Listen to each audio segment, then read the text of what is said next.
Ibu Bapak dan saudara-saudara yang terkasih dalam Tuhan, selamat berjumpa kembali dengan kami dari tim Komsos Paroki Santo Petrus Purwosari yang pada kesempatan kali ini akan berbincang-bincang membahas mengenai bagaimana keterlibatan umat dalam perayaan Ekaristi di masa pasca pandemi, yang mana kita semua bisa merasakan bahwa mungkin karena lama kita terbiasa dalam misa online, sekarang untuk menjadi kembali pemulihan dalam misa offline, rasanya peran umat itu terasa belum kembali normal juga, padahal kondisinya sudah lebih mendekati ke normal.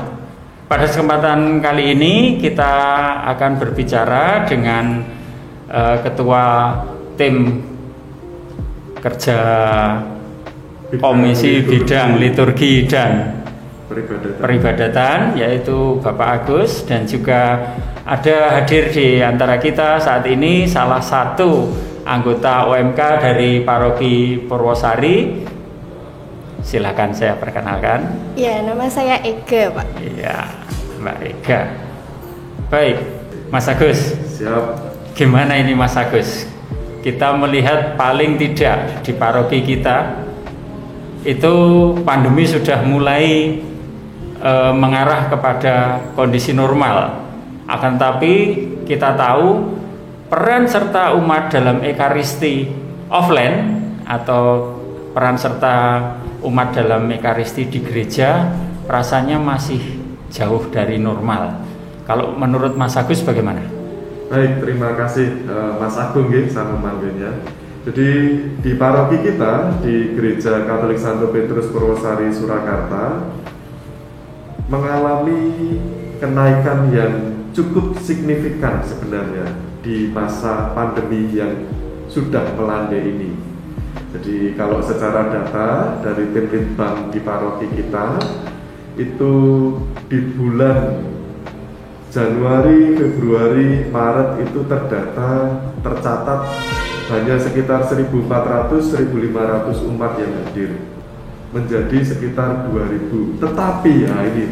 Tetapi sangat disayangkan kalau melihat statistik dari data umat kita itu sekitar 4.900 mendekati 5.000. Tetapi yang hadir dari dalam paroki 1.800.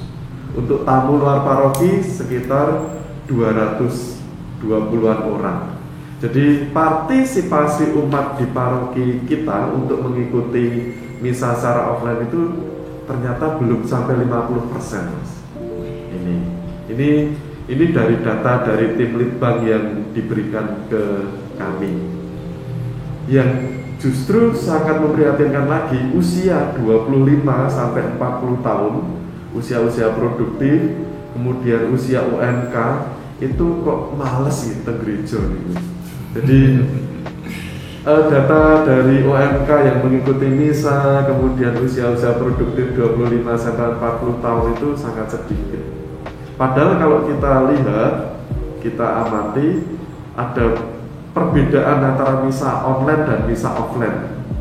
Jadi mengikuti misa online itu kan juga, nek saya pribadi kok kayak nonton misa gitu. Jadi kesan nyesnya itu kurang.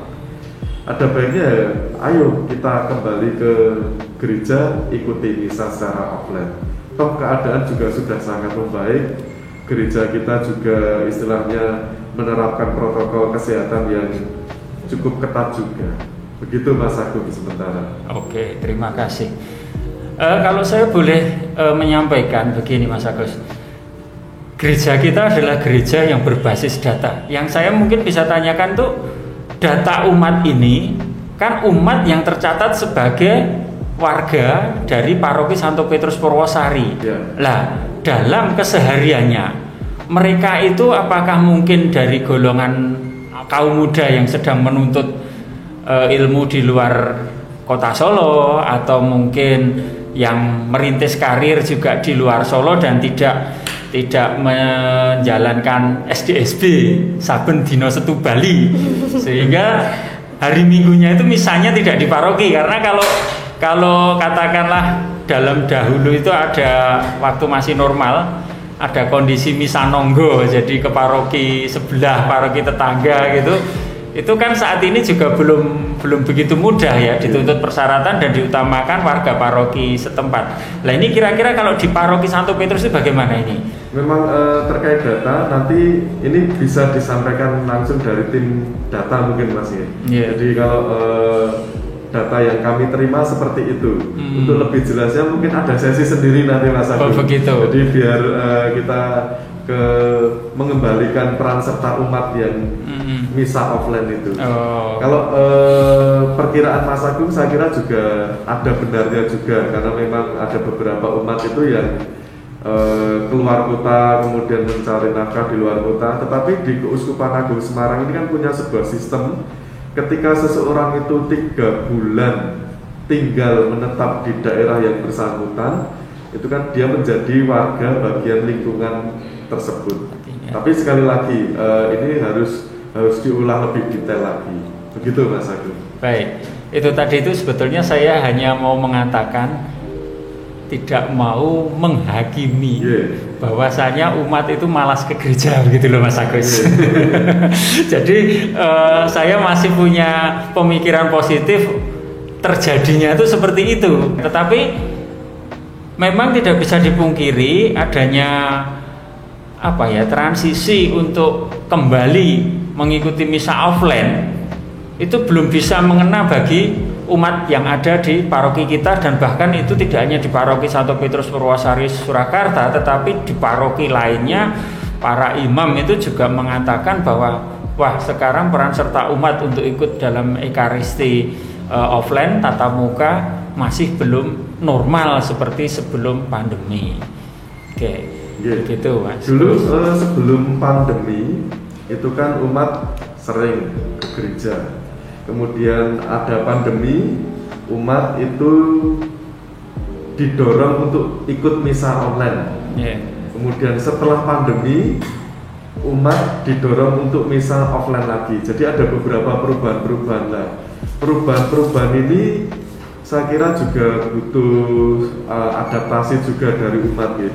Mbak Eka bawa pulpen, bisa menuliskan namanya dengan tangan kanan, nama sendiri.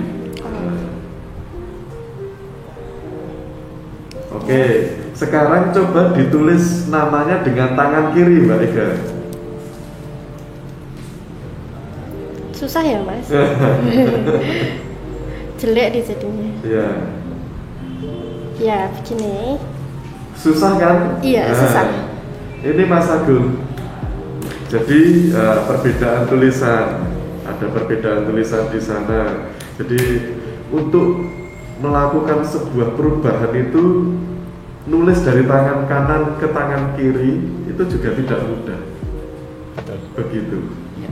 Jadi untuk mengembalikan umat ikut misa offline lagi, karena dulu sudah hampir 1 tahun lebih itu sudah terlanjur nyaman gitu dengan misa online, tidak usah kemana-mana, kemudian ikut misa online dari rumah, terus mereka bisa ikut misa dari gereja mana saja, mereka mungkin sudah terasa nyaman. Kemudian untuk kembali lagi butuh perubahan, nah ini butuh sebuah proses. Oke. Betul juga ya, ini tadi Mbak Ega menulis itu cuma 3 huruf loh ya, EGA. Dengan tangan kanan dan kiri itu hasilnya juga lebih baik yang tangan kanan, karena Mbak Ega ini kelihatannya juga bukan kidal ya, kiri dari lahir. Tetapi kadal, kanan dari lahir. Iya, itu memang betul, perubahan itu membawa ketidaknyamanan. Tetapi begini Mas Agus, saya mau tanya, kalau sebetulnya orang datang dalam misa Ekaristi di gereja itu kalau dikatakan keharusannya itu dasar keharusan atau dasar hukumnya itu apakah ada, dan itu kaitannya dengan apa, dan juga kalau misalnya sekarang misa itu karena ya seperti tadi Anda mengatakan sudah terlanjur nyaman dengan misa online, Maka kalau dalam masa yang normal kayak kondisi sekarang ini, tetapi umat itu masih tetap dalam tanda kutip nekat menikmati misa online-nya, itu seperti apa Mas Agus? Baik, Mbak Eka pasti juga tahu lah hukum dari misa mingguan. Lebih jelasnya daripada nanti saya keliru, saya bacakan karena terkait dengan magisterium gereja, kemudian tradisi gereja. Jadi di dalam Kisah Para Rasul bab 20 ayat 7 ini sebagai dasar mengapa kok kita harus ke gereja mingguan setiap hari Minggu. Saya bacakan. Pada hari pertama dalam minggu itu, ketika kami berkumpul untuk memecah-mecahkan roti. Nah, ini adalah dasarnya, berkumpul memecah-mecahkan roti. Ini adalah tradisi dari para rasul perdana, para jemaat yang perdana. Kemudian di dalam Katekismus Gereja Katolik, ini artikel yang ke nomor 1166, berdasarkan tradisi para rasul yang berasal mula dari kebangkitan Kristus sendiri, gereja merayakan misteri Paskah sekali seminggu pada hari yang tepat sekali disebut hari Tuhan atau hari Minggu. Ini pentingnya, kenapa kok kita harus misa mingguan, mengikuti misa di hari Minggu. Ini dasarnya juga pertama-tama adalah perintah dari gereja. Perintah dari gereja kita tahu bahwa perintah yang utama yaitu agar kita menyembah dan mengasihi Tuhan Allah kita dengan segenap hati. Ini adalah perintah utama. Kemudian ungkapan kasih ini kan kita sudah diberi anugerah kehidupan, diberi rezeki dan sebagainya. Kita persembahkan dalam perayaan Ekaristi di dalam misa tersebut. Jadi kalau pengen menikmati, pengen mengikuti suasana gereja seperti apa, ayolah ikut misa offline. Setidaknya seminggu sekali di misa mingguan. Mbak Ega, saya mau tanya, Mbak Ega sudah punya pacar? Sudah. Nah, sekarang misalnya Mbak Ega ini video call dengan pacarnya gitu. Iya. Nah, video call. Lebih enak video call dengan pacarnya atau ketemu langsung dengan pacarnya ngobrol? Wah, kalau itu tak ketemuan loh Mas. Tak ketemuan. Nah, ini misa offline itu juga seperti itu harusnya. Jadi kalau sebelumnya kita sudah terlena dengan misa online, kemudian kita kembali lagi ke misa offline, seperti itu. Ketika berjumpa dengan orang yang disayangi itu kan lebih miss gitu ya. Di misa offline juga seperti itu. Kita merasakan suasana yang berbeda. Terutama nanti pada saat menyambut tubuh Kristus.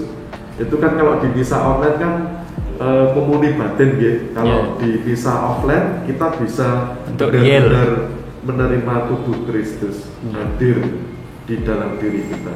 Itu Mas Agung. Oke. Di samping itu kan seingat saya juga Yesus itu dalam kaitannya dengan Ekaristi dan lahirnya Ekaristi itu kan dalam perjamuan terakhir yang ada close statementnya itu, kenangkanlah aku dengan merayakan peristiwa ini. Perintah dari Tuhan Yesus sendiri. Ya jangan sampai kita punya pikiran, Yesus dulu belum ada online ya toh. Maka sekarang itu disesuaikan dengan zaman onlinean ya. Seperti dikatakan Mas Agus, implementasinya kepada Mbak Ega tadi, pertemuan itu kalau bisa real akan lebih hangat dan juga lebih katakanlah menyentuh batin itu ya tentunya. Kalau itu bisa tetap langsung dengan keterlibatan interaksi yang secara timbal balik. Tentunya seperti pengalamannya Mbak Ega dengan kekasihnya itu ya lebih nyaman kalau bisa ketemu langsung ya. Makanya mungkin itu LDR itu banyak yang bubar seperti itulah. Kaitannya nanti kalau kita itu misalnya LDR, lama-lama ya bisa bubar hubungan dengan Tuhan. Karena Ekaristi itu kan mau bagaimanapun kita itu melakukan komunio, kebersatuan, penyatuan diri kita dengan umat sesama, yaitu ya sesama dengan umat, dan juga tentunya kita bersatu dengan Tuhan, khususnya saat kita menyambut sakramen Ekaristi itu. Oke, sekarang saya mau bertanya kepada Mbak Ega. Iya, Mbak Ega sebagai orang muda Katolik OMK tidak bisa menutup mata, misa sekarang 80% lebih itu tergantung kepada anak muda. Betul nggak? Betul. Mungkin kalau saya salah ya, tetapi saya yakin itu betul. Karena apa? Misa online melibatkan anak muda untuk keperluan mengenai teknologinya. Ya toh, misa online itu butuh nyetel apa sampai saya tuh sendiri terus terang sama sekali tidak tahu itu, karena saya hidup dalam zaman dalam tanda kutip yang sudah lewat. Itu bukan zaman saya. Kalau saya hidup pada zaman teknologi digital, itu usia saya usia Anda yang masih produktif, masih aktif, ya beda cerita. Yang mau saya tanyakan, Mbak Ega itu datangnya ke gereja sekarang motivasinya itu lebih diperkuat karena terpaksa tugas. Saya sebagai orang muda dan terlibat dalam tim Komsos harus nyuting, harus nanti memonitor mengenai soundnya atau segala macam, ataukah sudah mohon maaf normal juga? Saya tidak berkaitan lebih besar kepada misa online-nya, tetapi saya memang ingin hadir untuk misa offline secara langsung, berinteraksi dengan umat, dengan imam, dan tentunya bisa menyambut sakramen Maha Kudus tidak hanya secara batin. Monggo Mbak Ega. Oke, kalau saya sendiri tuh mengalami kerinduan, Mas. Kerinduan untuk datang ke gereja, karena selama 2 tahun ke belakang kan kita hanya misa offline saja. Nah itu saya merasa kurang fokus dan kurang kusuk untuk mengikuti itu, karena banyak sekali gangguan di sekitar saya seperti suara burung, suara anjing, yang membuat saya kurang fokus berkomunikasi dengan Tuhan. Tapi jika saya ke gereja, itu kan yang saya dengar hanya puji-pujian, saya dengar sabda Tuhan, dan saya juga lebih fokus melihat Romo dalam membawakan Ekaristi. Begitu sih kalau saya, Mas. Oke. Lebih ke kerinduan saya untuk datang ke gereja. Iya. Berarti Anda yang berkecimpung di dunia Komsos ini, katakanlah kalau misa di rumah itu banyak noise-nya gitu ya. Iya, betul. Dan dengan noise itu nanti katakanlah siaran dari Tuhan kepada Anda kurang sampai. Kalau saya boleh membagikan pengalaman saya juga dan pengetahuan saya, itu begini. Orang itu sebetulnya mengenal Tuhan itu dari suatu kerinduan. Sepakat apa enggak? Betul. Paling nyata itu pengalaman batin itu adanya suatu kerinduan akan sesuatu yang bisa kita harapkan, bisa kita jadikan kekuatan, jadikan gantungan, bahkan bisa menjadi tempat sampah untuk keluh kesah kita. Iya. Ya toh? Ya kalau Karl Marx mengatakan itu nyandu ya, candu masyarakat karena masyarakat seperti itu. Tetapi sebagai orang beriman, kerinduan kepada Allah itu akan mewadahi apa yang kita perlukan. Kita berdoa mohon apa yang akan kita jalani bisa berjalan dengan baik. Apa yang telah kita jalani kita syukuri, karena sebagai orang beriman kita menyadari bahwa itu karunia darinya. Dan kemudian ya ada kerinduan dari Tuhan sendiri untuk berinteraksi, berkomunikasi, ya toh, bagi yang sudah terbiasa dalam hidup doa, dalam hidup liturgis yang sudah rutin. Hal itu tentunya sekali lagi merupakan suatu kerinduan. Ya pertanyaannya, bagi yang masih katakanlah prefer untuk misa online, itu ada tanda tanya besar, mengapa ya? Apakah itu suatu kemalasan? Apakah itu suatu kenyamanan dari perubahan lama yang sudah bisa teradaptasi? Sehingga untuk kembali ke kebiasaan yang lama itu juga butuh waktu seperti tadi Mas Agus mengatakan. Karena seperti kita mendengar dulu ya waktu gereja ditutup, misa adanya online ya semua mengeluh. Ya memang sifat manusia ya toh. Itu seperti itu. Kembali lagi perubahan menimbulkan ketidaknikmatan, ketidaknyamanan. Butuh proses untuk bisa menikmati. Celakanya setelah nikmat lupa segalanya, lupa awalnya. Jadi untuk misa kembali di gereja, hal itu belum bisa dengan mudah dilaksanakan. Ya kalau saya rasa untuk kita mengatakan ya ayolah kita kembali ke gereja, gerakan kembali ke gereja, ya kiranya terlalu berlebihan ya Mas Agus ya. Apalagi apa ya terus ada program. Nanti kalau misa ada door prize-nya. Itu ya apalagi ya toh. Tetapi tentunya kita itu diminta untuk saling mengingatkan ya. Kita ingatkan ya Mas Agus, Mbak Ega ya. Kita kondisi sudah mendekati normal.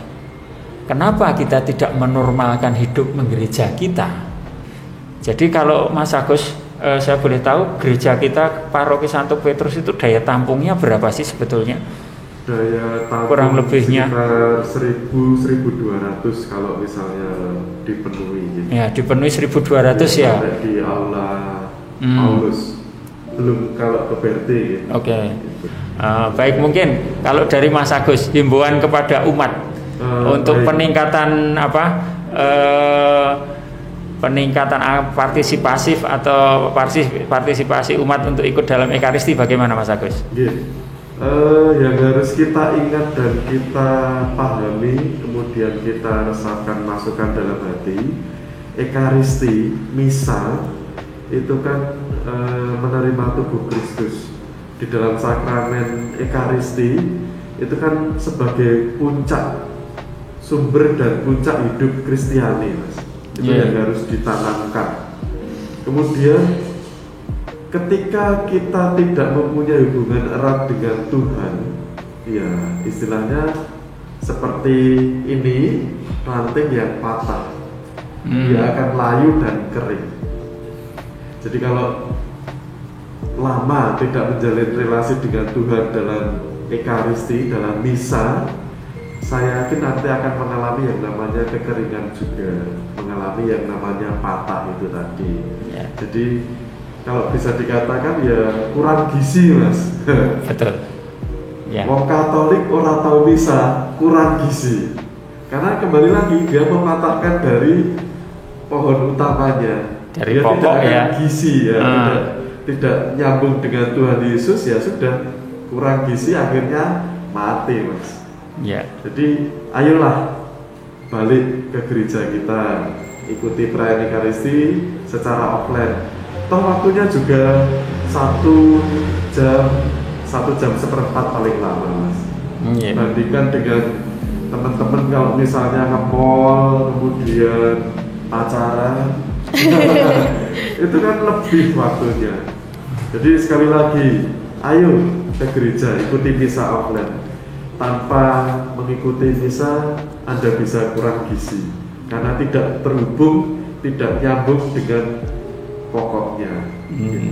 Itu Mas Agus. Oke, ya filosofinya tadi kalau dari Mas Agus bagaikan batang yang katakanlah terputus dari pokok dari pohon tersebut, sehingga nutrisi yang diangkut oleh batang itu tidak sampai kepada cabangnya itu, sehingga konsekuensinya ya bisa layu, kemudian kalau berlanjut ya mati. Betul. Nah itu ilustrasi dari Mas Agus. Baik. Jadi begini Bapak Ibu dan saudara-saudari yang terkasih dalam Tuhan, kehidupan menggereja memang urusan pribadi. Kita mau datang misa, kita tidak mau datang misa, itu suatu pilihan. Dan pilihan akan menimbulkan suatu konsekuensi. Dan kalau sebagai orang yang dewasa, kita melakukan pilihan itu sudah siap dengan konsekuensinya. Akan tetapi, tidakkah kita ingat akan 10 perintah Allah 5 perintah gereja, wasiat dari Yesus, dan juga sejarah hidup kita yang pernah kita alami sebagai pengalaman iman dalam mengikuti Ekaristi, itu menjadi bahan renungan bagi kita semua. Saya membeli ilustrasi hampir sama dengan Mas Agus, tetapi beda dalam artian itu merupakan suatu hubungan. Saya menggambarkan hubungan Ekaristi itu, kedekatan dengan Tuhan, kalau saya pribadi seperti pesawat dengan menara siar, bukan siar radio, menara kontrol maksud saya. Jadi kalau pesawat itu yang lost, yang hilang, itu biasanya mulai detik sekian, di bujur sekian, lintang sekian, sudah lost control, tidak bisa berhubungan dengan menara pengawas. Nah, kita sebagai umat, kalau sudah lost control, tidak lagi terhubung dengan menara pengawas, ya tentunya seperti pesawat terbang yang mengalami lost control tersebut. Nah, kenapa kita tidak berekaristi lagi? Kenapa kita tidak kembali misa ke gereja lagi? Sungguh sangat disayangkan. Tuhan ya tidak butuh kita itu mau misa atau tidak, tetapi ya kembali kita ingat, bukankah kita membutuhkan itu? Sakramen Ekaristi bisa dikatakan sebagai makanan iman kita. Salah satu penguat dari iman kita, batin kita sebagai orang Katolik adalah Ekaristi. Dan Ekaristi adalah pusat dari segala manifestasi iman seorang Katolik.